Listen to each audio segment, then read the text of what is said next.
Oke, baiklah, sekarang saya akan mempresentasikan sistem PLTS sebagai modul pembelajaran dengan konsep PJDM.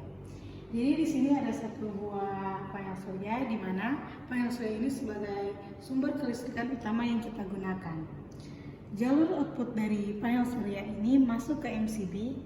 MCB ini, di mana MCB ini berfungsi sebagai on-off-nya jalur PLTS.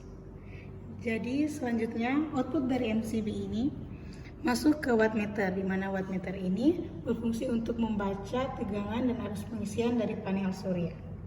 Output dari wattmeter di sini masuk ke solar charge controller atau SCC, di mana dia masuk ke jalur PLTS. Dalam solar charge controller terdapat juga jalur baterai, di mana jalur baterai ini kita langsung menghubungkannya dengan baterai, di mana baterai ini berfungsi sebagai penyimpanan daya dari panel surya. Dalam solar charge controller di sini juga jalur baterai juga terkoneksi secara langsung dengan inverter dan juga LVD, di mana LVD itu low voltage disconnect. Fungsi dari LVD itu adalah memutuskan tegangan jika sudah terdeteksi tegangan dari baterai itu sudah rendah, di mana kami menyeting tegangan di sini akan terputus jika di bawah 10,7. Di sini juga ada inverter, di mana yang kita ketahui inverter itu berfungsi untuk mengubah tegangan atau arus yang dari DC ke AC. Di sini juga terdapat ATS atau automatic transfer switch, di mana dalam sisi kiri ini kita menggunakan sumber kelistrikan dari PLTS dan sisi kanan menggunakan sumber kelistrikan dari PLN, di mana sumber kelistrikan PLN akan berfungsi jika ATS ini sudah mendeteksi di mana sumber kelistrikan dari PLTS sudah tidak menyuplai tegangan atau daya yang akan memenuhi kebutuhan beban. Berikut adalah cara pengoperasian sistem PLTS sebagai modul pembelajaran dengan konsep PJDM.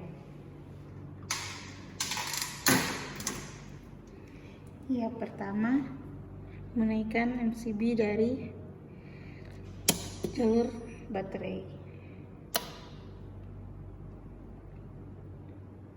Yang kedua, menaikkan MCB jalur PLTS. Ini SCC menyala dengan 12,2 volt tegangan dari baterai. Di sini wattmeter tidak menyala dikarenakan sumber kelistrikan dari PLTS tidak menyuplai tegangan dikarenakan kita dalam keadaan di ruangan dan panel tidak mendapat suplai dari cahaya matahari.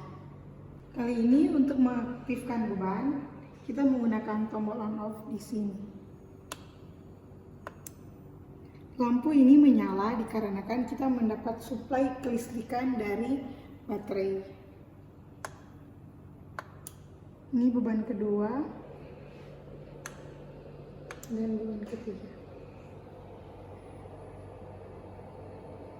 Dapat kita lihat di sini, tegangan dari baterai itu menurun dikarenakan kita sudah melakukan pembebanan pada baterai. Jadi pembebanan baterai tegangannya berkurang.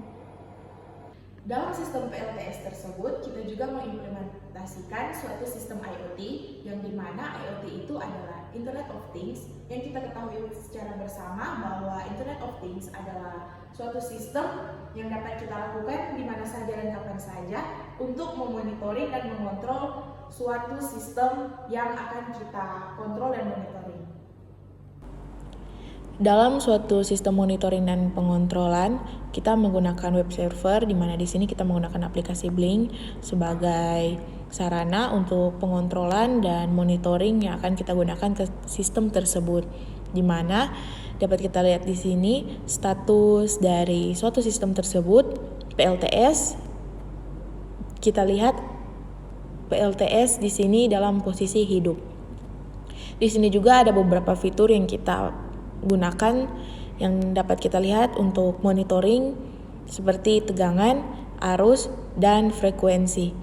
Kita juga dapat memonitoring beban listrik PLTS dengan adanya power factor, daya, KWH, dan harga bayar sebagaimana yang sudah kita atur dan setting. Kemudian di sini kita bisa melihat kondisi beban listrik, di mana pada saat ini beban pertama yaitu kita gunakan lampu dalam keadaan mati, beban kedua juga lampu dalam keadaan mati, dan beban-beban berikutnya masih dalam posisi mati. Di sini juga ada 4 buah saklar yang kita gunakan sebagai kontrol jarak jauh dan secara real time untuk suatu sistem PLTS tersebut. Dari data-data monitoring yang kita dapatkan di web server, kita terkoneksi dengan satu buah sensor PZM, di mana sensor PZM ini mengirimkan dan membaca data-data yang kita perlukan, kemudian terkoneksi dengan microcontroller, di mana controller yang kita gunakan adalah Node MCU. Kemudian Node MCU tersebut yang mengirimkan data monitoring ke web server yang kita gunakan, yaitu Blink. Di sini juga terdapat satu buah layar LCD yang dapat kita lihat untuk monitoring sistem PLTS, namun tidak untuk pengontrolan.